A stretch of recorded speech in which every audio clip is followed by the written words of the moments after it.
This morning in Family Time, it's time to pack up the kids and send them off to summer camp.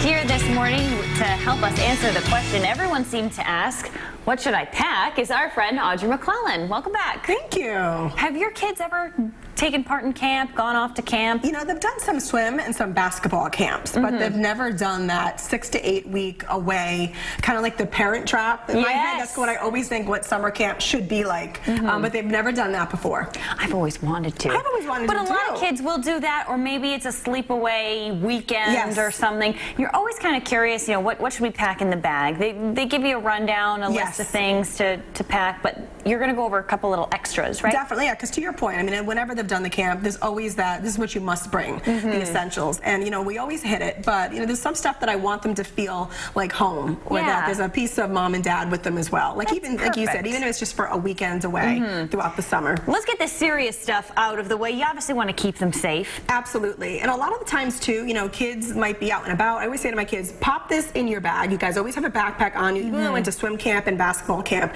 they always had a tote on them or their swim bag. So I always say, you know, pop it in there, because you know what? A lot of the times counselors do have one, but just to be extra safe for me at home to know that they have one. Band-aids, any necessary emergency things are right in their first aid kit. So that's one thing I think every parent should buy their child before they head off to camp, so they have it. You're talking about an emergency kit, and if you are a mom, an emergency kit should probably include snacks. Absolutely, absolutely. And I had this really great tip from my mom last year when my son went off to swim camp. She said, you know what, put like in his bag like a Ziploc of stuff that he loves, because a lot of the times too they have snacks, and maybe if you have a picky eater, they don't necessarily love what's available for them. Right. So, you know, gummies or granola bars are always a big hit for my kids. So just always have that little like survival pack in there just in case they get hungry. So just some extra snacks that they love. This is a nice little throwback. Photo album. A photo album. I know, we were joking before, you know, if you actually have these, but a lot of the times too, kids go away for camp, they might get homesick. So one of the things too, which I think is a great idea, is pop like a little, like we call them brag books, parents, just to have them, or aunts, right, in your bag.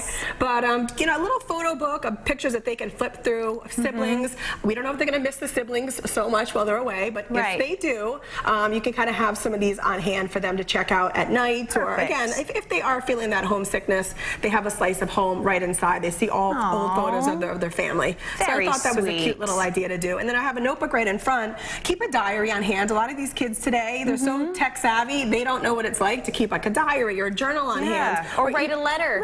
Right. Just write mom and dad, hey, I miss you. A lot of the times at camps, there's always snail mail available.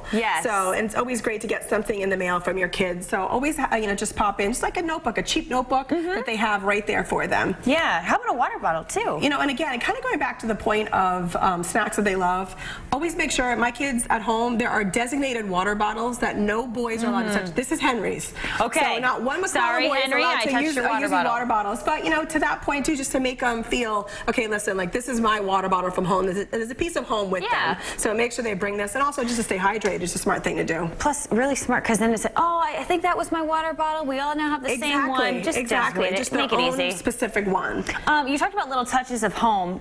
Maybe bring some of their personal items. Some absolutely essentials. You know, maybe there's a pillow that your kids love. Make sure you bring their own pillow to camp. A lot of the times they provide them if you're in a dormitory or a cabin, but always make sure that you actually do bring, again, if there's a special pillow that they love, and also to a blanket, right? You know, you like your little blanket, maybe it's a comforter that you want to bring. You know how soft you like it and how cozy you want it. And you know how sometimes picky kids can get, I can't go to sleep without my whatever it is, and that's stuffed animal. Victoria cannot go to sleep without her unicorn. And you know, especially too, it's fun. A lot of the times these camps, bringing a stuffed animal isn't something that kids are going to laugh about. I feel like every kid has that one special thing that they fall asleep with. You know, this happens to be Victoria's, so she could not go to camp this summer without this. But you know, again, just a piece of home with you while you're away. I brought a stuffed animal to college. I don't think that's super weird if you love it or not.